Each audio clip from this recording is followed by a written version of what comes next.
الأخت مريم كانت تسأل عن حديث إذا انتصف شعبان بالنسبة للصيام، وهذه مهمة جدا. مسألة أن البعض يعتقد في هذه الليلة لها أفضلية، أيضا مسألة الصيام بعد نصف شعبان، لعلك تحرر هذه المسألة. نعم، نحن الليلة في ليلة النصف من شعبان. نعم.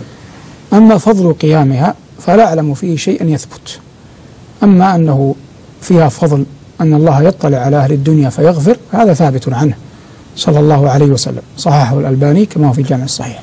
قال الله تعالى إن إذا كانت ليلة النصف، قال النبي صلى الله عليه وسلم إذا كانت ليلة النصف من شعبان اطلع الله على أهل الأرض فيغفر لكل مؤمن إلا لكل أحد إلا مشرك أو مشاحن. نعم. وفيها دلالة على تهذيب النفوس وأن الإنسان يبتعد عن الغل والحقد والحسد، فهي مظنة غفران بكلام النبي صلى الله عليه وسلم الصحيح. يفهم من هذا الشيخ أن هذه الليلة تحيا بنوع من لا تحيا بأي نوع من العبادة، الإنسان يعني يقومها كما جرت عادة الله عليه وسلم. لم يتكلم عن قيامها، لم يقل مثلا كما قال في ليلة القدر من قام ليلة القدر أو قالوا يحيوها، إنما انتهى كلامه صلى الله عليه وسلم إلى أنها ليلة يطلع الله فيها على عباده فيغفر، يعني مظنة قبول توبة ومظنة غفران. هذا الذي يمكن أن نستنبطه من الحديث. أما الصيام فإن النبي صلى الله عليه وسلم قال فيما رواه أصحاب السنن إذا انتصف شعبان فلا تصوموا، إذا انتصف شعبان فلا تصوموا. فاختلف العلماء أولا في تصحيح الحديث ثم في فقه الحديث. في تصحيح الحديث صححه الحاكم ابن حبان رحمة الله تعالى عليه، صحح الحديث واستنكره الإمام أحمد. وقد قال بعض الشراح إن الإمام أحمد استنكره لأن فيه العلاء بن عبد الرحمن أي الحديث. والعلاء بن عبد الرحمن من رجال مسلم، لكن قال فيه بعض العلماء إنه صدوق وهو يهم أحيانا.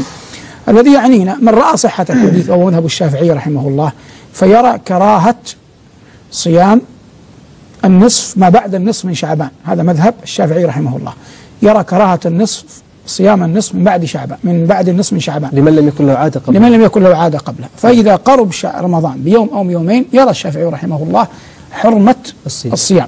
وهذا عندي أقرب الأقوال الجمع بين الأدلة والأحاديث الواردة في الباب.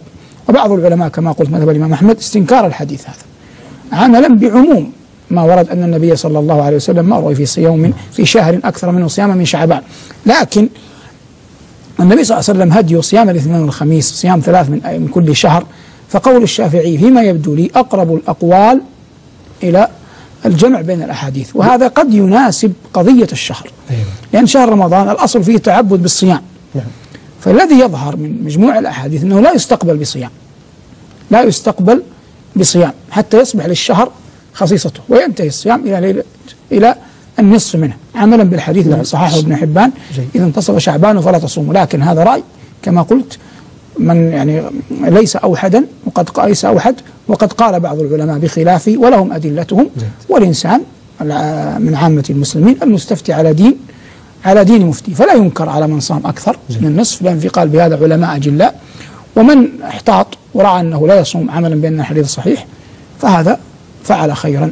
نعم. البعض الشيخ يعلل لصيام شعبان الكثرة منه أنه استقبال لهذه العبادة الآن صلاة الظهر. أي هو العبرة بفعل النبي صلى الله عليه وسلم. وحديث عائشة أن النبي صلى الله عليه وسلم كان يكثر من صيام شعبان ويقول إنه شهر يغفل الناس عنه، هذا حق.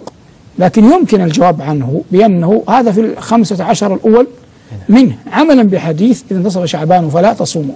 لكن قلت إن الشافعية أخذوها على الكراهة، أخذوا هذا الحديث على الكراهة، وإنما جعلوا التحريم قبل صوم شعبان. لكن قال بعض العلماء من اعتاد لو صيام اعتاد يعني صيام الاثنين والخميس لا يدخل في هذا النهي.